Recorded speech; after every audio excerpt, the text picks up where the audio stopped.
ఇవాళ స్పెషల్ దబ్బకాయ పచ్చడి. ఇది హెల్త్కి చాలా మంచిది. దీనిలో విటమిన్ సి బాగా ఉంటది. వేడివేడి ఇడ్లీలోకి బెస్ట్ కాంబినేషన్. ఇది రైస్లో కన్నా టిఫిన్లోకి చాలా బాగుంటుంది. పచ్చడికి సరిపోయినన్ని దబ్బకాయలను తీసుకున్నాను.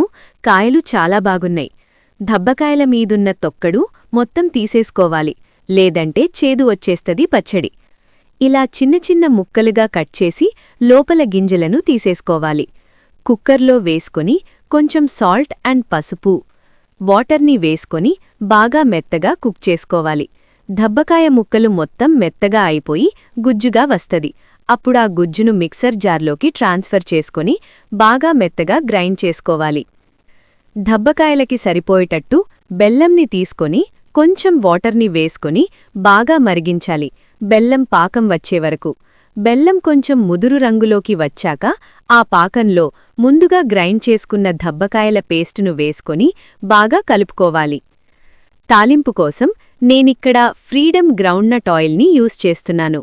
ఆయిల్ వేసి గార్లిక్, జీలకర్ర, ఆవాలు, రెడ్ చిల్లీ, కరివేపాకు, ఇంగువ వేసుకొని బాగా వేడయ్యాక ఆ దబ్బకాయ పేస్టులో కలుపుకోవాలి. టేస్ట్కి తగినంత చిల్లీ పౌడర్ని వేసుకొని బాగా కలిసింతవరకు కలుపుకోవాలి. బాగా కలుపుకుంటే కారం బాగా కలుస్తుంది. ఇది వెంటన తిన్నా పర్వాలేదు, 2 డేస్ తర్వాత తిన్నా పర్వాలేదు. ఇడ్లీలోకి బెస్ట్ కాంబినేషన్ చట్నీ. హెల్త్కి కూడా చాలా మంచిది. విటమిన్ సిని ఇస్తుంది. వీడియో నచ్చితే లైక్ చేసి సబ్స్క్రైబ్ చేసుకోవచ్చు కదా.